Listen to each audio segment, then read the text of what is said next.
तो देश में लोकसभा चुनाव की सूचना जारी हो चुकी है। चुनाव आयोग के मुताबिक 7 चरणों में मतदान का कार्यक्रम संपन्न कराया जाएगा, जिसकी शुरुआत 19 अप्रैल से हो जाएगी। बात करें अगर श्रावस्ती लोकसभा की, तो छठे चरण में 25 मई को श्रावस्ती में वोट डाले जाएंगे, जिसको लेकर के सभी राजनीतिक पार्टियां अपनी तैयारियां कर रही हैं। श्रावस्ती की लोकसभा सीट से सबसे पहले बीजेपी ने अपना प्रत्याशी मैदान में उतारा है। बीजेपी ने एमएलसी साकेत मिश्रा को श्रावस्ती से टिकट दिया है। तो वहीं अगर बात करें विपक्ष की, तो इंडिया अलायंस के बीच में अभी तक कुछ स्पष्ट नहीं हो पाया है। अभी तक विपक्ष के लोग टिकट के लिए दौड़ भाग कर रहे हैं, जबकि श्रावस्ती में भाजपा बहुत ही तगड़े से तैयारी कर रही है। बीजेपी ने साकेत मिश्रा को मैदान में उतारा है, जो कि इस वक्त क्षेत्र में जी जान लगा करके मेहनत कर रहे हैं। साकेत मिश्रा के बारे में उनका पूरा इतिहास आप हमारे ग्रेट श्रावस्ती चैनल पर देख सकते हैं। जैसा कि आप लोग जानते हैं कि यूपी में लोकसभा की 80 सीटों को बीजेपी हर हाल में जीतना चाहती है। इस लोकसभा चुनाव में बीजेपी की नज़र उन सीटों पर है जो 2014 और 2019 के चुनाव में जिस पर बीजेपी को हार मिली थी। तो इस लिहाज से श्रावस्ती की सीट पर बीजेपी का फोकस ज़्यादा है, क्योंकि 2019 में सपा बसपा गठबंधन में बसपा के राम शिरोमणि वर्मा ने बीजेपी को हराया था। तो बीजेपी अब इस हार का बदला लेने के लिए तैयार खड़ी है। बीजेपी की कितनी तैयारियां हैं, इसको लेकर आज हम बात करेंगे भाजपा नेत्री माधुरी सिंह त्रिपाठी से। माधुरी सिंह त्रिपाठी खुद भी इस सीट से दावेदार के रूप में सामने आई थी, लेकिन उन्हें किसी कारणवश टिकट नहीं मिल सका और साकेत मिश्रा को यहां का प्रत्याशी घोषित कर दिया गया। इस पर माधुरी सिंह से हम चर्चा करेंगे। गौरतलब है कि भाजपा नेत्री के तौर पर माधुरी सिंह त्रिपाठी अपनी एक खास पहचान रखती हैं, जिनका एक अच्छा खासा जनाधार है और जनपद श्रावस्ती में वो एक जमीनी नेत्री कहलाती हैं। साकेत मिश्रा को श्रावस्ती लोकसभा की सीट से प्रत्याशी बनाए जाने के बाद में पूरा भाजपा तंत्र साकेत मिश्रा को जिताने में जुटा हुआ है। साकेत मिश्रा के बारे में भी हम माधुरी सिंह त्रिपाठी से बात करेंगे। तो माधुरी जी, लोकसभा चुनाव का बिगुल बज चुका है। देश का चुनाव 19 अप्रैल से शुरू हो जाएगा और जैसा कि आपको पता होगा कि छठे चरण में श्रावस्ती में 25 मई को वोट डाले जाएंगे। ऐसे में आप हमको ये बताइए कि भाजपा कितना तैयारी श्रावस्ती से कर रही है। आपको ये भी पता होगा कि 2019 का चुनाव भाजपा श्रावस्ती की सीट हार गई थी।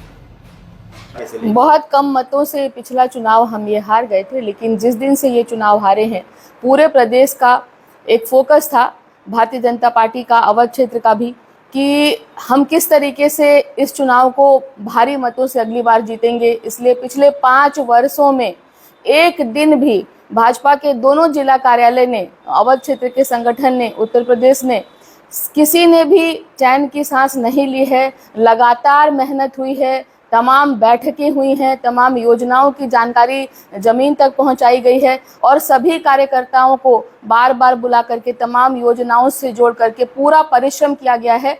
और ऐसा परिश्रम किया गया है जिसको साथ रहकर मैंने जिया है, महसूस किया है। और अब मुझे लगता है कि एक, जिसको जीत नहीं कहेंगे, एक प्रचंड जीत की ओर हम अग्रसर हैं। एक सवाल और आपसे है। भारतीय जनता पार्टी ने अपना प्रत्याशी बनाया है साकेत मिश्रा जी को। साकेत मिश्रा जी के बारे में कहा जाता है कि जब उनके नाम की घोषणा हुई तो कुछ विरोध हुआ, भाजपा कार्यालय का घेराव हुआ। उसके बाद में देखा गया कि 24 घंटे के अंदर ही पूरा भाजपा परिवार एकजुट हो गया। इस पर क्या कहेंगी? देखिए, वो थोड़ा सा जो है ना, एक कुछ प्रायोजित था, स्पॉन्सर्ड था, पहले से प्रिपेयर्ड था। तो जब बातों में दम नहीं होता, सच्चाई नहीं होती, तो बातें टिकती कहाँ हैं। साकेत मिश्रा जी की जड़ें यहीं की हैं। उनके नाना यहाँ के एक बहुत ही प्रतिष्ठित राजनेता थे, प्रतिष्ठित वकील थे। बहराइच में उनका बहुत बड़ा आवास है। इस पूरे क्षेत्र में उन लोगों का दखल रहा है, उनकी जड़ें हैं, उनका बचपन यहाँ बीता है। और ये तो बड़ा सौभाग्य है, देखिए हमारे, कि वो बाहर से पढ़ करके आए हैं, विदेश से पढ़ करके आए हैं या दिल्ली से पढ़ करके आए हैं। तो बहुत बड़ा सौभाग्य है कि कोई लंदन से, हार्वर्ड से और दिल्ली के सेंट स्टीफेंस कॉलेज से पढ़ करके आपके क्षेत्र में, IIM से पढ़ करके आपके क्षेत्र में सेवा करने के लिए आ रहा है। और अगर हम सोचें कि हमारा लंदन बिजनेस स्कूल यहाँ पे था, हम यहीं क्यों नहीं पढ़े, तो आप ये भी कपोल कल्पना वाली बातें हैं। हमारा श्रावस्ती क्षेत्र जो है देश का एक बहुत ही पिछड़ा, सबसे पिछड़ा जिला है। यहाँ पे देखिए आप, स्कूल एजुकेशन की स्थिति अभी कुछ वर्षों पहले तक तो जो है बाहुबलियों के हाथ में यहाँ की शिक्षा व्यवस्था थी। नकल की शिक्षा से क्षेत्र परेशान था। अब जब से भाजपा की सरकारें आई हैं, लगातार बेहतरी की ओर कदम बढ़ रहे हैं। लेकिन पहले तो सपा बसपा की सरकारें रही हैं, क्या स्थिति थी आपको अच्छे से मालूम है नफीस जी, आप तो लंबे समय से यहाँ पत्रकार रहे हैं। तो क्या आप उम्मीद करते हैं कि साकेत मिश्रा जी यहीं से पढ़ाई करेंगे? अगर वो बाहर से पढ़ के आए हैं तो ये तो सौभाग्य है ना कि अपना अनुभव, जो इन्वेस्टमेंट बैंकर के रूप में उन्होंने काम किया है, इकोनॉमिक्स के वो अच्छे जानकार हैं, अंतर्राष्ट्रीय विषयों की उनको समझ है। अभी भारत जो है फाइनेंस सेक्टर में बहुत इन्वेस्टमेंट के बारे में सोच रहा है, तो उनका योगदान लिया जा रहा है और उनके अनुभव का, उनकी जड़ों का, ये तो सौभाग्य है श्रावस्ती का कि इतने पिछड़े क्षेत्र में आकर के उन्होंने ये तय किया। ये सेवा भाव नहीं है तो क्या है? जब बीजेपी ने अपना प्रत्याशी साकेत मिश्रा को बताया तो सोशल मीडिया में यहाँ तक कि बाहर से ये बातें सुनने को आई कि उनके पिताजी की वजह से उनको टिकट मिला है। 2019 में भी वो यहाँ से लोकसभा का टिकट साकेत मिश्रा जी स्वयं मांग रहे थे। और रहे नृपेंद्र मिश्रा जी की बात, तो वो बहुत 1967 बैच के वो IAS ऑफिसर रहे हैं। देश में अलग अलग राज्यों में अलग अलग पदों पर अलग अलग मुख्यमंत्रियों के साथ और कई जगहों पर उन्होंने काम किया। और आखिरी बार उन्होंने 2014 से 19 में प्रधानमंत्री मोदी जी के प्रिंसिपल सेक्रेटरी रहे। और उनकी जो छवि है, छवि की ही बात सब लोग करते हैं, तो जो छवि है वो एक बहुत ही ऑनेस्ट ऑफिसर की है।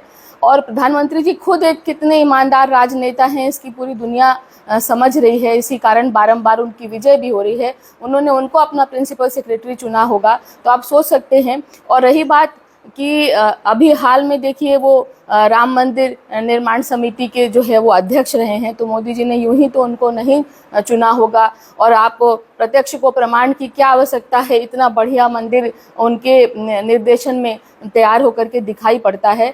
तो जो उनका एजुकेशनल बैकग्राउंड है, जो उनका संस्कार है, कहते हैं ना, आप भी कहते हैं कि परिवार से संस्कार आता है, तो देखिए वो लोग एजुकेशनली इतने जो है एक्सपीरियंस हैं।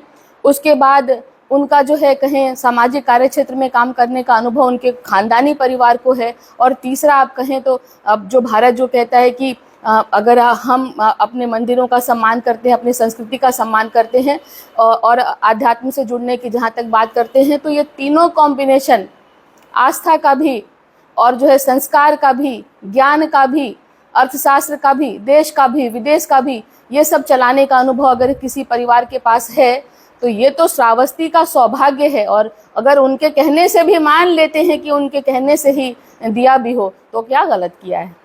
के पांव पालने में नजर आते हैं, यही कहावत है ना। देखिए आते ही आगाज हो गया है विकास का। ये श्रावस्ती जो है भगवान बुद्ध की स्थली है। भगवान बुद्ध के फॉलोअर्स जो हैं पूरी दुनिया में हैं, सिर्फ भारत में ही नहीं हैं। दुनिया के देश के बहुत से तीर्थ यात्रियों को देखती हूँ यहाँ श्रावस्ती स्तूप पर आते हैं, हवाई जहाज के लिए तरसते हैं। बड़ा अच्छा हो गया, अब वो आएंगे, ट्रैवल टूरिज्म बढ़ेगा, रोजगार ऑटोमेटिकली आएगा। रही विश्वविद्यालय की बात, तो मैंने पहले भी कहा था कि शिक्षा के क्षेत्र में पिछड़ा रहा है, तो अब विश्वविद्यालय भी यहाँ बन रहा है, रोजगार भी आएगा। अब देखते हैं, साकेत जी के पास ये पहली बार दायित्व आएगा। मुझे तो पूरा भरोसा है कि वो बहुत बेहतर काम करेंगे। और जिस पर भरोसा मोदी जी ने दिखा दिया है, वो तो गारंटी ले रहे हैं ना, मोदी की गारंटी है, तो इसमें तो बड़ी अच्छी बात है। हम उस गारंटी के जो है प्रशंसक हैं। और रही बात कि बहुत लोगों ने प्रयास किया और टिकट मांगा, तो हम ये कैसे मान लें कि हम सबसे बेहतर हैं? हमें दूसरों को भी समझना चाहिए, दूसरों को भी मौके मिलने चाहिए। और हम सबसे बेहतर हैं ये गुरूर नहीं रखना चाहिए, चाहे कोई भी राजनीति क्षेत्र में हो। और भारतीय जनता पार्टी की जो नीति है, राष्ट्र सर्वोपरि, उसके बाद संगठन सर्वोपरि।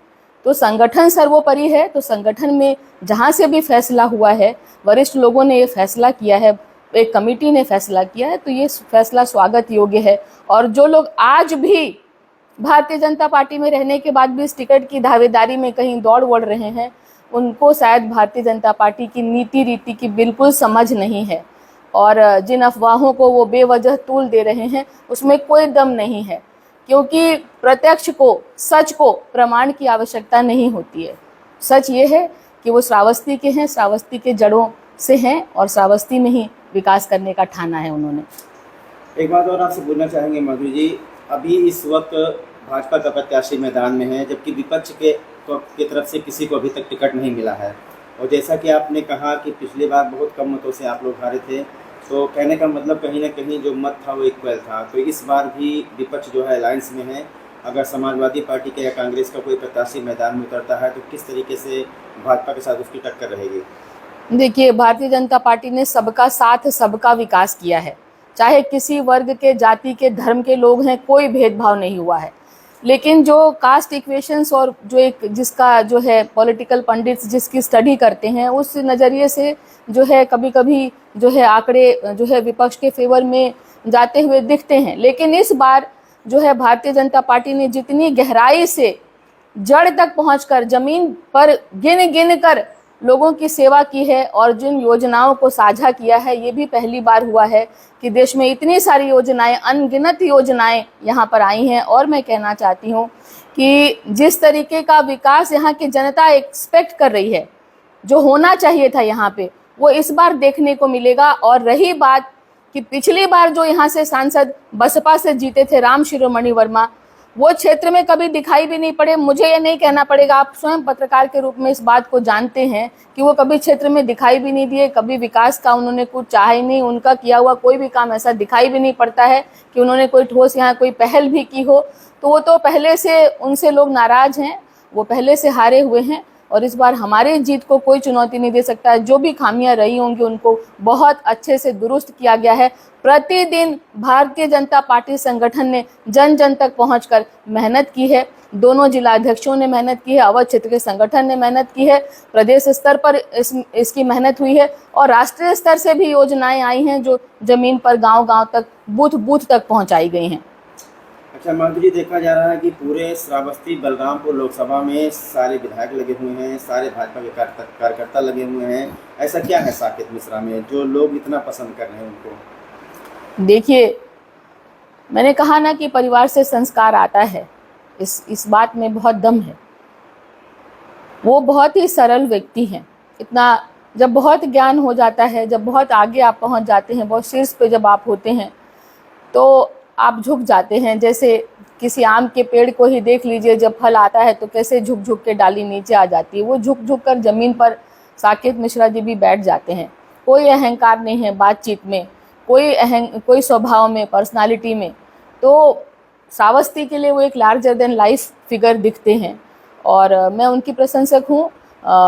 उनकी शिक्षा दीक्षा की और मेरी उनसे मित्रता भी रही है और मैंने भी तैयारी की थी। मैंने कहा था कि आपकी बारी आएगी और आपको ईश्वर चुनेंगे, भाग्य आपका साथ देगा, तो मैं आपका साथ दूंगी। भाग्य ने उनका साथ दिया है, इसलिए मैंने भी मेहनत की थी और अच्छी मेहनत की थी। लेकिन मुझे ठीक है, मेहनत का फल जो है ईश्वर देते हैं, उसके लिए अपनी बारी की प्रतीक्षा करनी होगी और जो है भाग्य का भी होता है। तो भाग्य ने उनका साथ दिया है, मैं उनके साथ हूँ। देखिए, हम सबका काम क्या है? हम एक एस्पिरेंट के रूप में, पॉलिटिकल एस्पिरेंट के रूप में, सोशल एक्टिविस्ट के रूप में क्या चाहते हैं? क्षेत्र का विकास हो। मैंने भी बहुत मेहनत की थी, संगठन के साथ भी मिलकर किया था। मुझे एहसास था, मेरे लोगों, मेरे समर्थकों को ये भरोसा था कि मुझे टिकट मिलेगा। नहीं मिला, लेकिन जो है मैं राष्ट्रीय स्वयंसेवक संघ परिवार से बहुत क्लोजली एसोसिएटेड हूँ, जुड़ी हूँ। मैं उनके संस्कारों को जानती हूँ और उसको जिया है मैंने। तो मेरा कहना यह है कि मेहनत हम सब करते हैं और फल देना जो है ईश्वर का काम होता है और जो है अपने भाग्य की, अपनी बारी की प्रतीक्षा करनी होती है। कई बार जो है आपको अवसर अच्छा करने का मिलता है, कई बार नहीं भी मिलता है। लेकिन मैं अपने में ये नहीं मानती हूँ कि मैं ही सबसे बेहतर हूँ। मैं ये मानती हूँ कि जो है हम सबसे बेहतर भी और भी बेहतर लोग होते हैं। अगर मोदी जी ने उनको चुना है तो जाहिर है एक बहुत बेहतर प्रत्याशी को उन्होंने चुना है। अगर संगठन ने उनको चुना है तो बेहतर प्रत्याशी को चुना है। और हम सबका अल्टीमेट गोल क्या है, लक्ष्य क्या है? श्रावस्ती का विकास हो, देश का विकास हो। और मोदी जी की जो विचारधारा है, राष्ट्रीय स्वयंसेवक संघ की जो विचारधारा है, भारतीय जनता पार्टी की जो विचारधारा है, वो आगे बढ़े। इसमें व्यक्ति का कोई महत्व नहीं होता। हम हैं, नहीं हैं, कल कोई है, आप हैं, वो है, इसका महत्व नहीं है, विचार का महत्व है। इस विचार के लिए सब लोग संघर्ष कर रहे हैं, भारतीय जनता पार्टी भी कर रही है। और इसीलिए 400 पार का नारा मोदी जी ने दिया। इसलिए ये चुनाव जो है माधुरी सिंह का भी नहीं है, साकेत जी का भी नहीं है, किसी और का भी नहीं है, किसी और का भी नहीं। ये चुनाव जो है ना इसलिए है कि मोदी जी जो एक माला पहनेंगे कमल के फूलों की 400 पार की, उसमें श्रावस्ती का भी एक फूल रहे, ये होगा और ये होकर रहेगा। और मैं समझती हूँ कि श्रावस्ती का भाग्य खुल गया है कि ऐसे एक नेता को देखने को मिल रहा है जिसके इतने अच्छे अनुभव हैं, जिसके बारे में एक साफ सुथरी छवि है और जो इस क्षेत्र के लिए, इस पिछड़े क्षेत्र में आकर के जुड़कर जड़ों पर काम कर रहा है। देखा जा रहा है कि आजकल जो बीजेपी के प्रत्याशी हैं साकेत मिश्रा जनसंपर्क कर रहे हैं, लगातार क्षेत्र का दौरा कर रहे हैं, इस वक्त आप नहीं दिखाई दे रही हैं, क्या आप उनके साथ चलना पसंद करेंगे? मैं उनके साथ पहले क्षण से हूँ और ये बात किसी को नहीं पता है। हम साल भर से, वो भी तैयारी कर रहे थे, मैं भी तैयारी कर रही थी, लेकिन हमारी बराबर आपस में बातचीत भी होती थी। मैंने कहा था अगर आपको टिकट मिलेगा मैं आपके साथ रहूँगी, आप हर तरीके से योग्य हैं। और मैंने कहा कि हम सबको ये अपने से भी योग्य लोग होते हैं, ऐसा हमेशा मान के रखना चाहिए। हम समाज में रहते हैं, किसी में कोई गुण होता है, किसी में कोई गुण होता है। मुझे उनसे जो है बड़ी खुशी है, मुझे अपार हर्ष है कि उनको टिकट मिला है और मैं उनके साथ मेहनत करूंगी। मैं प्रत्येक क्षण उनके साथ हूं और जहां कहीं भी अभी आवश्यकता लगेगी, अभी पार्टी की अभी रैलियां होंगी, अभी कार्यक्रम होंगे, सब में कदम से कदम मिलाकर, कंधे से कंधा मिलाकर मैं इस क्षेत्र की बेहतरी के लिए काम करूंगी साकेत जी के साथ। और मेरी उनसे बराबर इस विषय पे बातचीत भी होती रहती है। यहाँ की जनता से कहना चाहूँगी कि आप अपने मन में एक बार सोचिए, आप चाहते क्या हैं। मोदी सरकार ने आपको तमाम सुविधाएं दी हैं, चाहे वो अनाज का मामला हो, गैस सिलेंडर का मामला हो, आपके स्वास्थ्य का मामला हो, आपके शिक्षा क्षेत्र में बेहतरी का मामला हो, अच्छी सड़कें हो, एयरपोर्ट हो, अब तो विश्वविद्यालय भी बन रहा है। क्या कुछ आपको भारतीय जनता पार्टी की सरकार ने नहीं दिया है? हाँ, आप एजुकेशनली और जागरूक हो सकते हैं, आप और बेहतर रोजगार का ख्वाब देख सकते हैं, आप और बेहतर हॉस्पिटल्स का ख्वाब देख सकते हैं, और बेहतर जो है शिक्षण संस्थानों का ख्वाब देख सकते हैं। तो ये सब कुछ आपको पूरा कर सकता है कौन? जिसने एक विजन, जिसके पास एक विजन है। मोदी सरकार के पास एक विजन है, नरेंद्र मोदी जी का एक विजन है, साकेत मिश्रा जी का भी एक विजन है। हम सब कड़ियाँ हैं और मैं समझती हूँ कि श्रावस्ती की जनता को जो है इस बात को समझना चाहिए। और साकेत जी का वो पुरजोर साथ तो दे ही रहे हैं, लेकिन ऐसा साथ दें कि 2-4 लाख वोटों से उनकी जीत हो, ऐसी मेरी कामना भी है और ऐसी मेरे क्षेत्र से अपेक्षा भी है।